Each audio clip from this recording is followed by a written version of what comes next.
Hello दोस्तों, नमस्कार। आशा करते हैं आप स्वस्थ होंगे। आरएएस सफलता सीरीज 2023 हमने लॉन्च कर दी है। आपने इनरोलमेंट नहीं किया है तो जल्दी इनरोल कर लीजिए।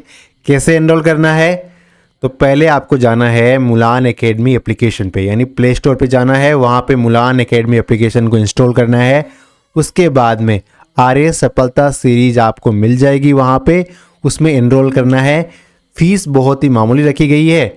बाकी पहला पेपर हम कर रहे थे और पहला पार्ट हमने डाल दिया था। उसके बाद उसके आगे के प्रश्न हैं हमारे, उनको कंटिन्यू करते हैं। प्रश्न क्या है कि निम्नलिखित में से असत्य कथन का चुनाव करना है। पहला है अवतारा नदी का उद्गम ताना झील से होता है। दूसरा कथन है चाड झील सहारा मरुस्थल की सबसे छोटी झील है। तीसरा है तंगानिका झील है वो विश्व की दूसरी सबसे गहरी झील है। और चौथा कथन है मालवी झील को कैलेंडर झील भी कहते हैं। यानी ये प्रश्न हमारा विश्व की झीलों से संबंधित प्रश्न है और हमारे सिलेबस में झील बिल्कुल समाहित है। तो इसमें जो असत्य कथन है वो कौन सा है? तो कथन बी में दे रखा है चाड झील है वो सहारा मरुस्थल की सबसे छोटी झील है। ये कथन गलत है, क्योंकि जो चाड झील है वो सहारा मरुस्थल की सबसे छोटी झील नहीं बल्कि सहारा मरुस्थल की सबसे बड़ी झील है। ताना झील कहाँ पे है? क्योंकि प्रश्न में ताना झील आया है, तो ताना झील कहाँ पे है? तो जो टाना झील या ताना झील है वो है इथोपिया में। और जो ब्लू नील होती है वो नील की सहायक नदी एक अवतारा नदी, इनका उद्गम इसी ताना झील से होता है। यानी चीन जो नील नदी है वो वाइट नील और ब्लू नील से मिलकर बनती है। तो इसमें जो ब्लू नील है वो कौन सी झील से निकलती है? वो निकलती है ताना झील से या टाना झील से।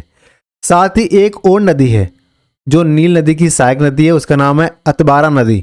उसका भी उद्गम कहाँ से होता है? ब्लू नील से होता है। ठीक है, तो प्रश्न क्या बनता है?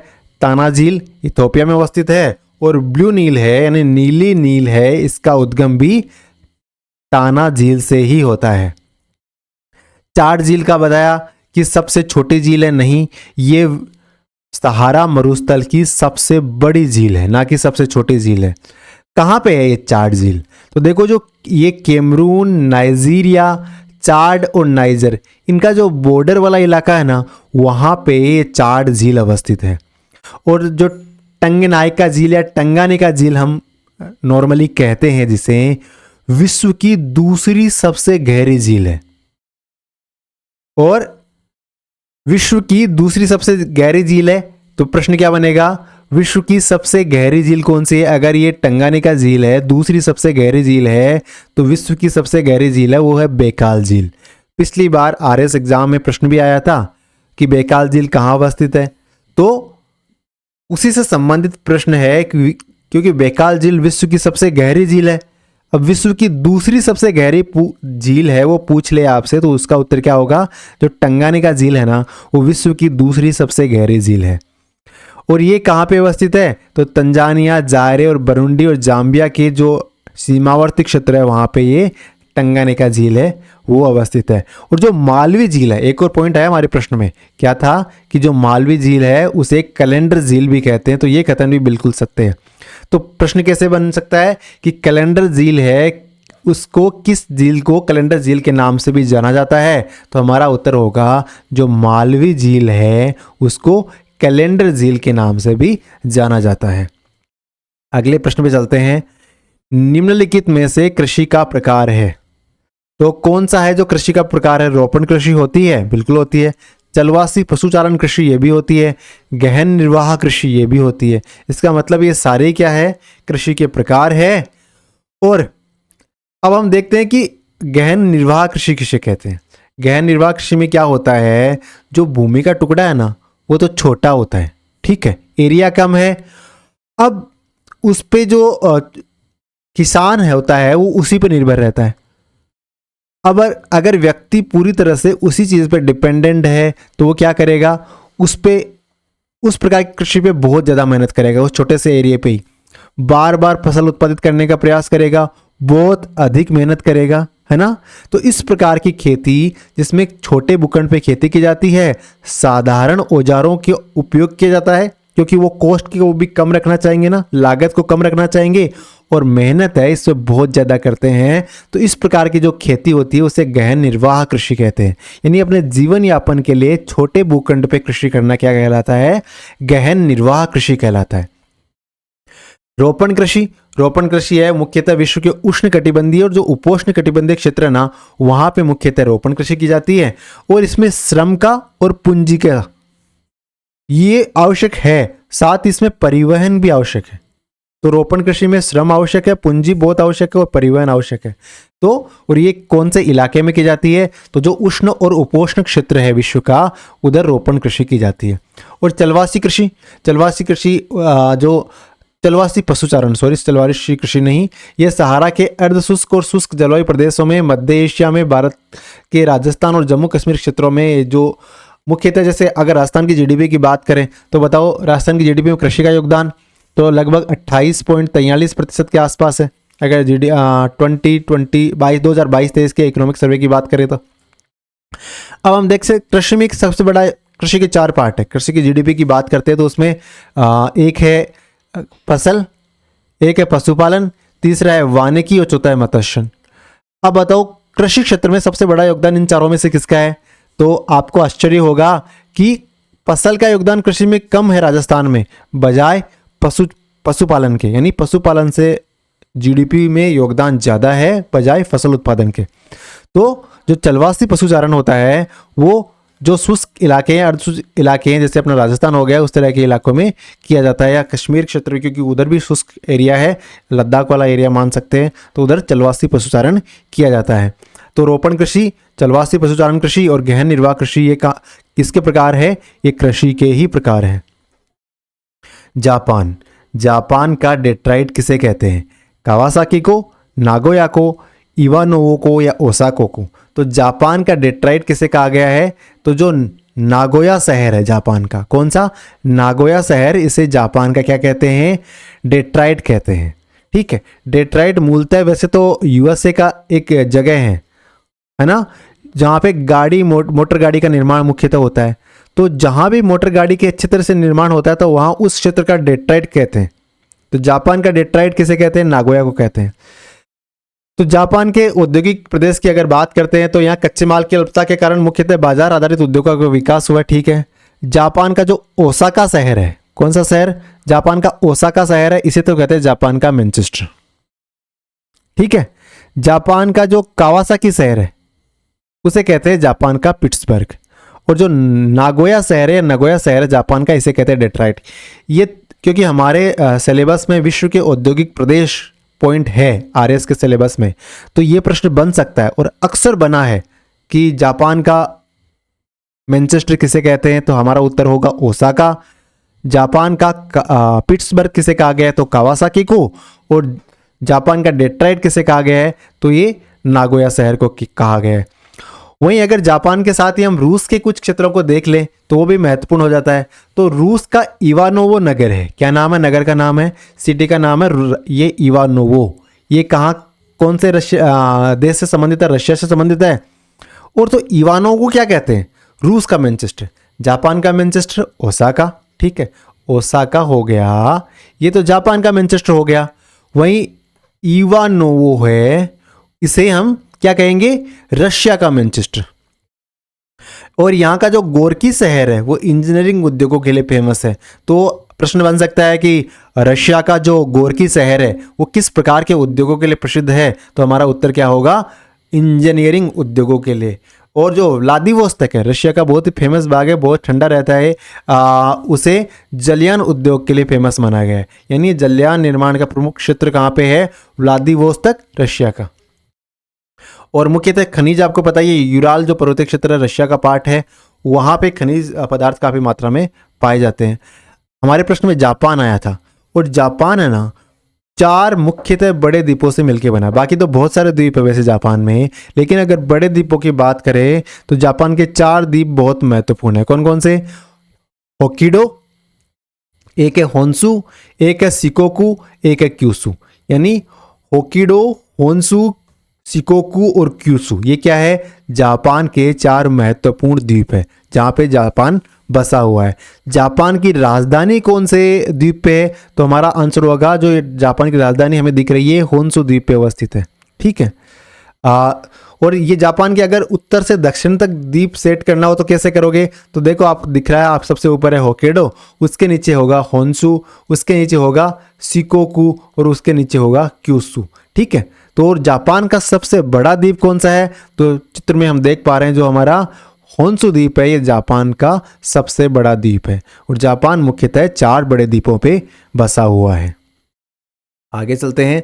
मानव गतिविधियों को प्रत्यक्ष और अप्रत्यक्ष आलंबन प्रदान करने में जो ग्रीन हाउस गैस उत्पन्न होती है उसकी कुल मात्रा को क्या कहते हैं? यानी मानव गतिविधियां, चाहे वो सीधे तौर पे हो या सीधे तौर पे नहीं हो, लेकिन मानव गतिविधियां है और उससे ग्रीन हाउस गैस की मात्रा बढ़ती है, उत्पन्न होती है, उसे हम क्या कहते हैं?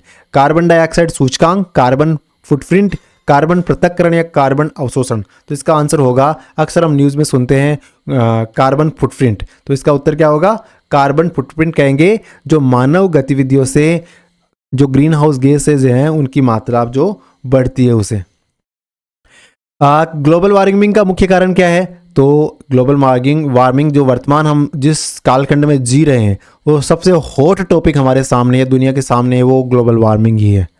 आप अक्सर देख रहे होंगे जब सर्दियां हैं, जब जिस समय बरसात नहीं होनी चाहिए वहाँ बहुत ज़्यादा बरसात हो रही है, या फिर जिन इलाकों में गर्मी नहीं पड़नी चाहिए वहाँ बहुत ज़्यादा गर्मी पड़ रही है।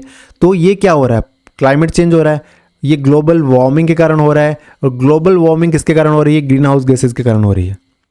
तो ग्रीन हाउस गैसेज कैसे उत्पन्न होती है? वैसे तो देखो, ग्रीन हाउस गैसेज प्राकृतिक कारणों से भी उत्पन्न होती है, ठीक है, लेकिन जो बड़ा योगदान है ना वर्तमान में वो मानव जनित है। पिछले कुछ सालों में कार्बन डाइऑक्साइड और सल्फर डाइऑक्साइड है ना, वो 10 गुना ज़्यादा बढ़ रही है।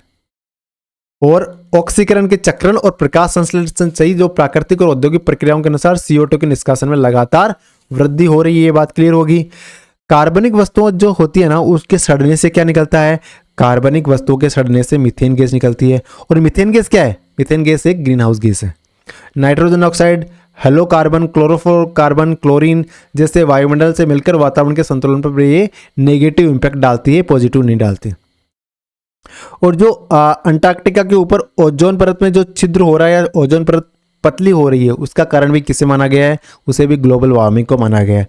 तो इस कंटेंट में हो सकता है ऑब्जेक्टिव के इतने पार्ट्स आपके पास नहीं हो, लेकिन जब आप मेंस में आंसर राइटिंग करते हो तो इनमें से 1 या 2 लाइन आप लिखोगे तो आपका आंसर है वो थोड़ा सा मजबूत हो जाएगा। आगे चलते हैं। निम्नलिखित कथनों पर विचार कीजिए।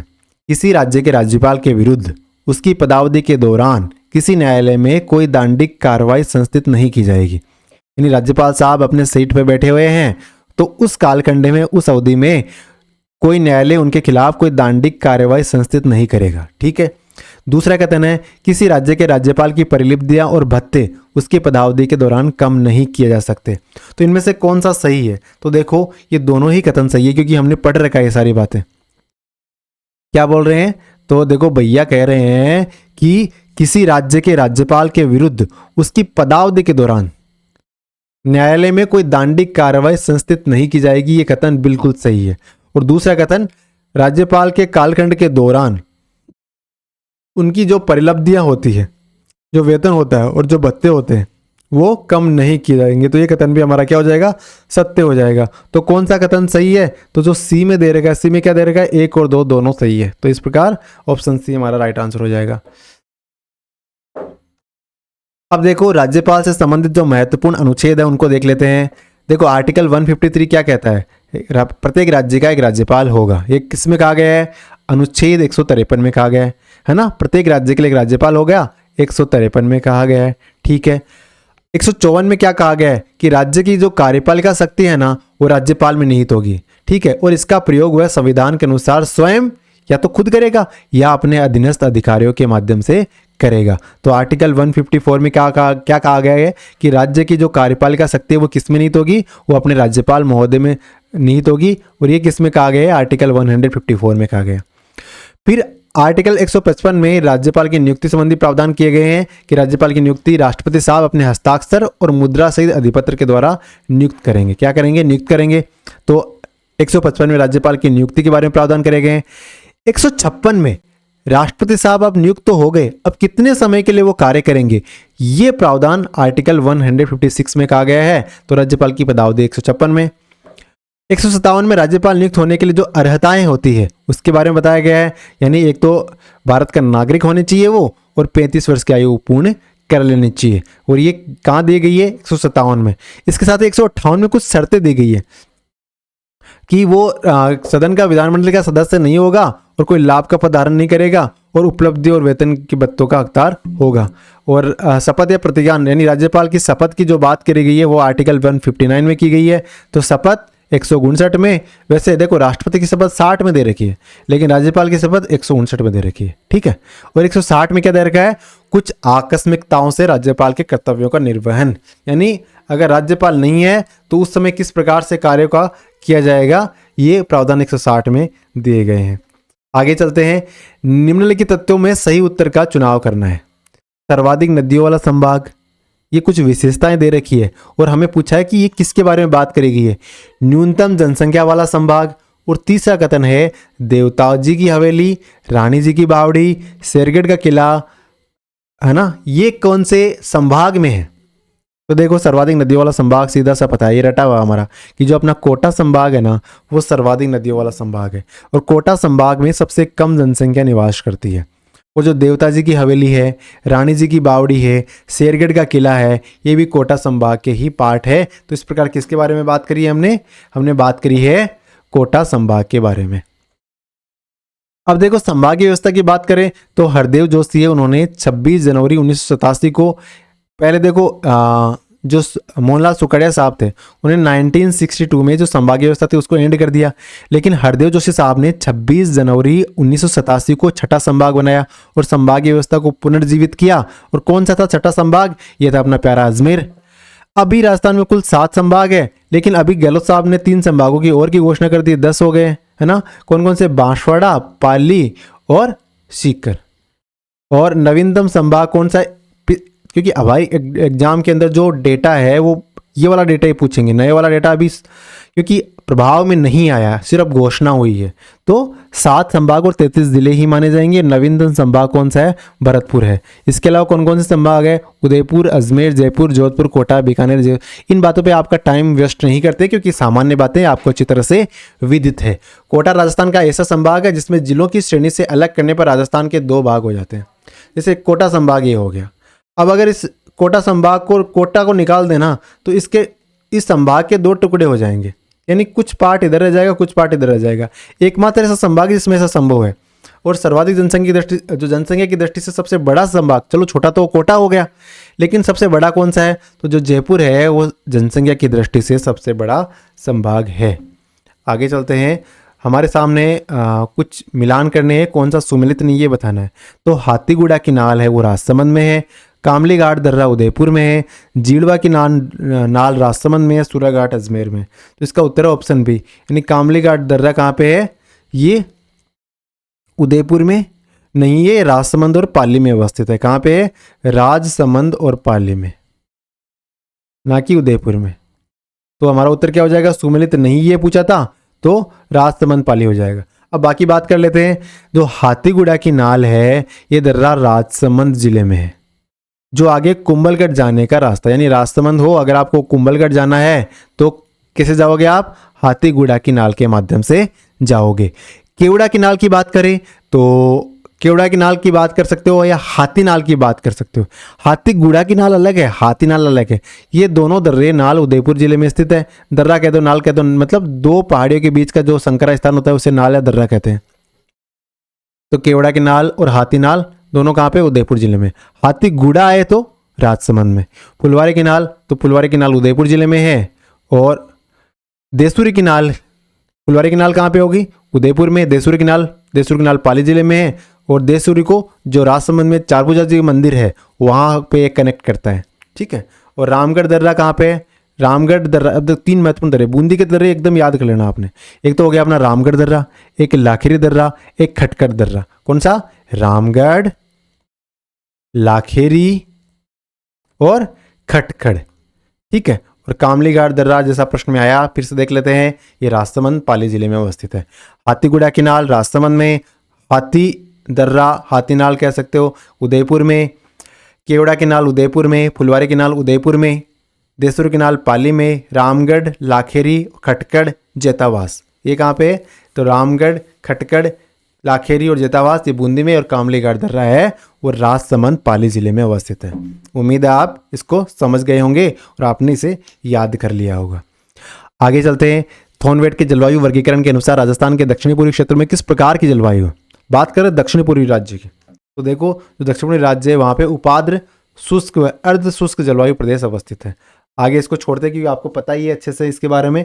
लूणी की एकमात्र सहायक नदी जो दाईं ओर से इसमें मिलती है, यानी लूणी की सहायक नदियाँ बहुत सारी है, लेकिन दाईं ओर से मिलने वाली नदी कौन सी है? जवाई, जोजड़ी, गुइया या बांडी। तो जो जोजड़ी नदी है ना ये नागौर जिले से निकलती है और दाईं ओर से मिलती है लूणी नदी में। एकमात्र नदी है जो दाईं ओर से मिलती है, बाकी जितनी भी नदियाँ है लूणी नदी की वो सारी किधर से मिलती है? वो बाईं ओर से मिलती है। यानी लूणी नदी इधर से आ रही है तो इधर से मिलने वाली नदी कौन सी है? ये है जोजड़ी नदी। बाकी जो जवाई, मीठड़ी, सागी, सूकड़ी, लीलड़ी, खारी, बांडी है ना, ये किधर से मिलती है? ये इधर से मिलती है। ठीक है, क्योंकि लूणी नदी इधर से आ रही है। अब देखो लूणी नदी, इसका उपनाम लवणवती, सरगावती, साकरी, रेल या नाडा और अंतसलीला। देख सकते हो, एक बार फिर से याद कर लो। लवणवती, सरगावती, साकरी, रेल या नाडा, अंतसलीला ये लूणी नदी का उपनाम है। निकलती कहाँ से है? तो अजमेर का जो नाग पहाड़ है वहाँ से निकलती है। कहाँ से कहाँ जाती है? सबसे पहले अजमेर, अजमेर के बाद नागौर में एंट्री करती है, नागौर के बाद में पाली में, पाली के बाद में जोधपुर में, जोधपुर के बाद में जालौर में, उसके बाद में कच्छ के रण के अंदर नहीं बाड़मेर में, सॉरी बाड़मेर में, फिर जालौर में, फिर कच्छ के रण के अंदर एंट्री कर जाती है। तो सबसे पहले आपको क्रम याद रखना है, पूछ सकता है इस प्रकार कि सबसे पहले तो इसमें कंफ्यूज होंगे आप नागौर, पाली और जोधपुर में। तो सबसे पहले अजमेर में जाएगी, फिर नागौर में, फिर पाली में, फिर जोधपुर में, फिर बाड़मेर में। ठीक है, इसकी लंबाई लगभग 495 लगभग 500 के पास पहुंच गई है। राजस्थान में लगभग 350 किलोमीटर के आसपास राजस्थान में है। बाकी जो बच गया 140 के आसपास किलोमीटर वो गुजरात से होते हुए कच्छ के खाड़ी में जाती है। सहायक नदी की बात कर ली, एक बार बोल लो 2-3 बार इसे। जवाई, मीठड़ी, सागी, सुकड़ी, लीलड़ी, खारी और बांडी। जवाई, मीठड़ी, सागी, सुकड़ी, लीलड़ी, खारी और बांडी ये लूणी नदी की सहायक नदियाँ हैं। ठीक है, आगे चलते हैं। निम्नलिखित कथन किस नदी से संबंधित है? यह बेडस नदी पे स्थित है। किस झील से? सॉरी, एक बंजारे द्वारा अपने बेल की स्मृति में इसका निर्माण करवाया गया। ठीक है, इस झील के किनारे बिजारी नामक स्थान पर गलकील नटनी का चबूतरा बनाया गया है। तो बिल्कुल आपने इसे आइडेंटिफाई किया, बिल्कुल सही। पिछोला झील है ना, इसके बारे में बात किया गया है। तो जो बेडस नदी पे ये झील अवस्थित है, बंजारे द्वारा बनाया गया, एक अपना बेल था उसकी स्मृति में इसका निर्माण करवाया गया, और इसके किनारे गलकी नटनी का चबूतरा अवस्थित है। कौन सी झील है? झील है अपनी पिछोला झील। जयसमंद झील की बात करते हैं। राजस्थान की सबसे बड़ी मीठे पानी की कृत्रिम झील है। इसका निर्माण जयसिंह जी ने गोमती नदी के पानी, मतलब जयसमंद झील का संबंध कौन सी नदी से है? तो गोमती नदी से, ऐसे रिलेट करना है। पिछोला झील राणा लाखा के शासनकाल में बनी थी, बंजारे द्वारा निर्माण करवाया गया था। उदय सिंह जी थे, इन्होंने इसकी पाल को पक्का करवाया। ये प्रश्न बनेगा नहीं वैसे, लेकिन अगला प्रश्न बन सकता है। 2 टापू है, जगमंदिर, जगनिवास, 2 सुंदर महल यहाँ पे बने हुए हैं। इसके पूर्वी किनारे पर सिटी पैलेस अवस्थित है। उदय सागर झील महाराणा उदय सिंह ने आड़ी नदी पर बनाया। अब देखो उदय सागर झील है ना, ये उदय सिंह जी ने बनवाई, ठीक है, लेकिन अब नदी आ जाएगी तब कंफ्यूज हो जाओगे। तो ये आयड़ नदी पे बनाया गया है। उदय सागर झील कौन सी नदी पे बनाया गया है? आयड़ नदी पे उदय सागर झील को बनाया गया है। वहीं स्वरूप सागर झील की बात करते हैं तो जो अपनी पिछोला झील हो गई, एक है फतेह सागर झील, ये पिछोला, ये फतेह सागर। अब इन दोनों को कनेक्ट करना है ना, इसके लिए एक झील का निर्माण करवाया गया। क्या नाम है उसका? स्वरूप सागर। और किसने करवाया? स्वरूप सिंह जी ने इसका निर्माण करवाया था। ठीक है, आगे चलते हैं। राजस्थान में अवर्गीकृत वनों का प्रतिशत कितना है? हम 2021 के वन रिपोर्ट की बात कर रहे हैं। अवर्गीकृत वन कितने हैं? तो देखो 6.52% वन है ना राजस्थान के, वो अवर्गीकृत वन है। तो राजस्थान सरकार की जो प्रशासनिक रिपोर्ट है उसके अनुसार 3 श्रेणी के वन बताए गए हैं। एक तो होते हैं आरक्षित या संरक्षित वन, एक होते हैं रक्षित वन, एक होते हैं अवर्गीकृत वन। तो जो आरक्षित और संरक्षित वन होते हैं ना, आरक्षित कह दो या संरक्षित कह दो, इन वनों में पशुचारण भी नहीं कर सकते आप, और लकड़ी भी नहीं काट सकते, और राजस्थान के कुल वनों का लगभग 37% भाग है वो क्या है, वो आरक्षित संरक्षित वन है। एग्जैक्टली याद करो तो 37.05%। फिर उसके बाद में रक्षित वन होते हैं। इसमें पशुचारण और लकड़ी कटाई करी जा सकती है, लेकिन एक सीमा तक। वो अनुमति आपको लेनी पड़ेगी कि हम इसमें पशुचारण करना चाहते हैं या लकड़ी काटना चाहते हैं। और इस प्रकार के वन राजस्थान में सर्वाधिक कितने हैं, 56.43% वन है वो रक्षित वन है। तो प्रश्न आ जा, एक प्रश्न इस पूरा लाइन बना दे के दे सकता है, जैसे 3 कथन दे देगा कि राजस्थान में सर्वाधिक वन है वो आरक्षित वन है, राजस्थान में रक्षित वनों का प्रतिशत 56.43 है और अवर्गीकृत वन 6.52 है। अब आपको बताना है असत्य कथन कौन सा है। तो पहला कथन असत्य हो जाएगा, क्योंकि सर्वाधिक वन है वो रक्षित वन है, ना कि आरक्षित वन। वहीं हमारे प्रश्न में क्या पूछा, अवर्गीकृत वन, यानी जो न आरक्षित श्रेणी के न रक्षित श्रेणी के इस प्रकार के वन। तो 6.52% वन है राजस्थान के टोटल वनों के, वो क्या है, अवर्गीकृत वन है। और इसमें किसी प्रकार की रोक टोक नहीं है, आप लकड़ी काटो, आपको पशुचारण करवाना है तो पशुओं को चराना है तो चराओ, कोई दिक्कत नहीं है। तो ये राजस्थान के 6.52 कुल वनों का 6.52% भाग या 6.5% मान सकते हो इसे। तो जो आरक्षित वन है वो हो गए 37%, रक्षित हो गए 56% और अवर्गीकृत हो गए 6.5%। ठीक है, याद रह जाएगा। आगे चलते हैं। अब कथन दे रखे हैं, ये पूछा है कि कौन सा सुमेलित नहीं है। पान मेथी के लिए प्रसिद्ध जिला कौन सा है, तो नागौर।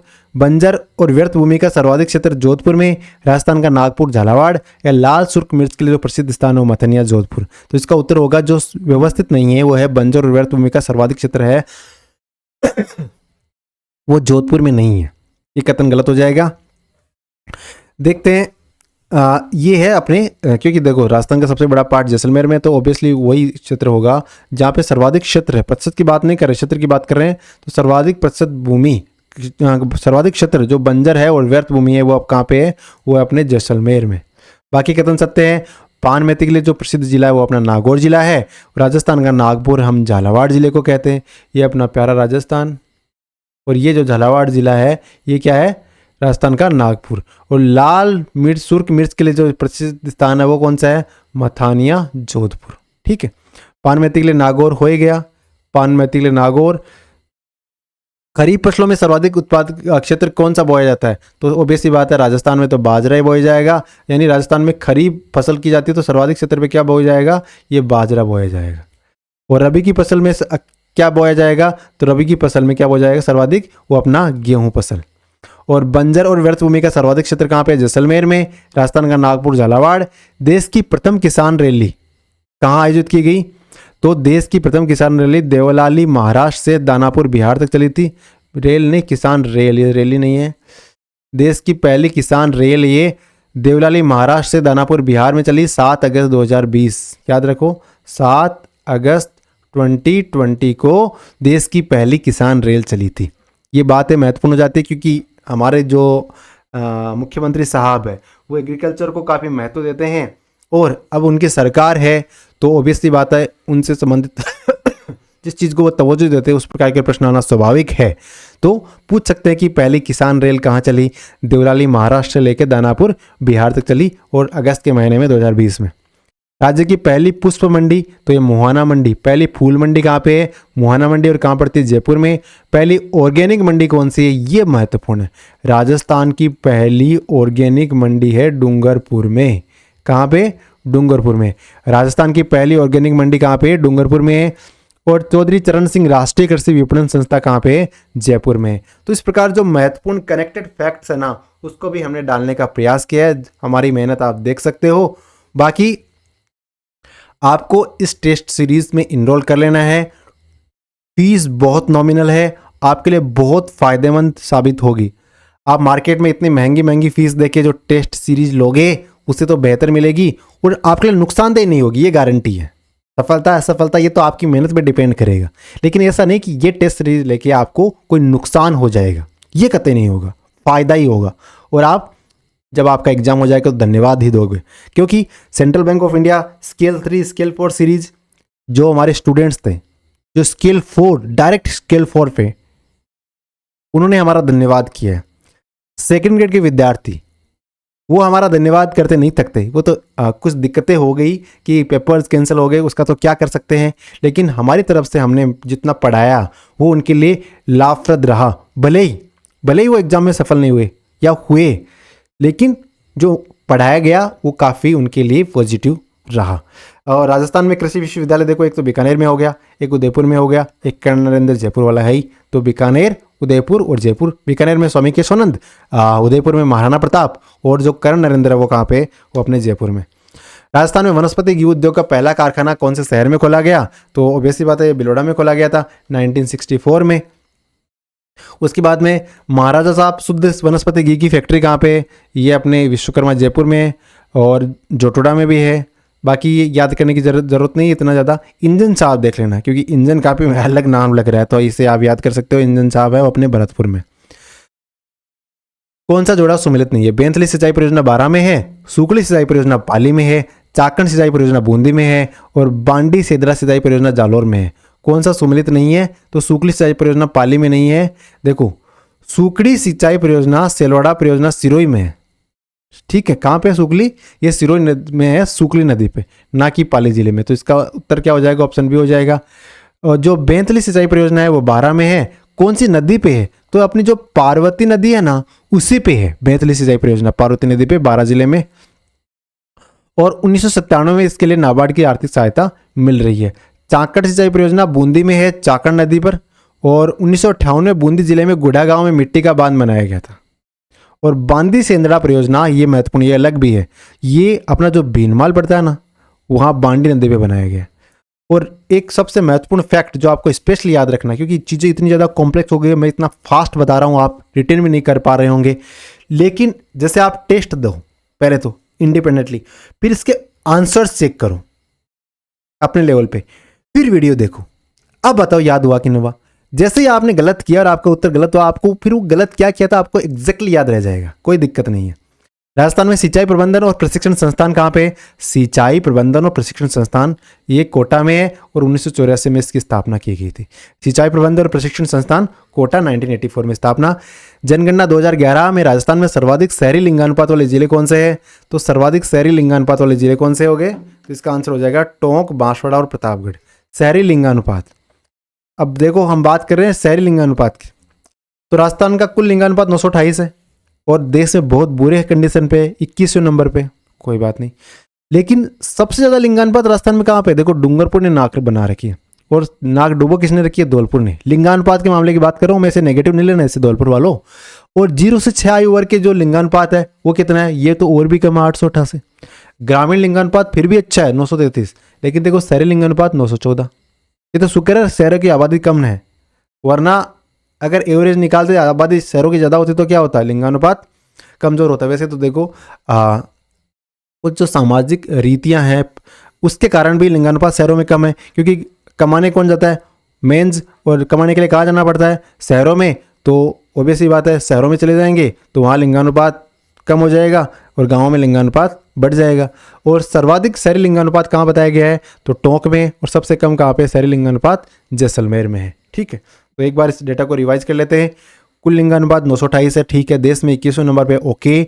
सर्वाधिक लिंगानुपात डूंगरपुर में, न्यूनतम धौलपुर में, ये तो आपको याद है। 0 से 6 आयु वर्ग वाला 888, कोई दिक्कत नहीं है। ग्रामीण लिंगानुपात ये थोड़ा सा देखो याद तो है आपको, लेकिन थोड़ा सा ट्रिकी है, 933, ठीक है। शहरी 914, एवरेज 928। अब शहरी में टॉप पे कौन, टोंक। ग्रामीण में टॉप पे कौन, पाली।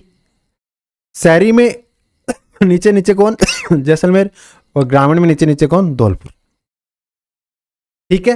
तो आज की इस वीडियो को यहीं तक रखते हैं। बाकी इसके आगे जो पार्ट है वो हम कल के वीडियो में लेके आएंगे। आपको टेस्ट सीरीज में एनरोलमेंट कर लेना है, लगभग 300, 350, 400 रुपये की बात होगी, मैक्स टू मैक्स 400 रुपये लगेंगे आपके, और क्वालिटी मिल जाएगी आपको, ये गारंटी है, ठीक है। बाकी आप समझदार हो, इवेलुएट करो। आरएस की तैयारी करने जा रहे हो तो मूल्यांकन करना आपका जरूरी है। मूल्यांकन करो कौन सा प्रॉफिटेबल है, क्योंकि कई बार ऐसा हो सकता है कि आप टेस्ट सीरीज ले रहे हो लेकिन वो आपके लिए कितना उपयोगी है।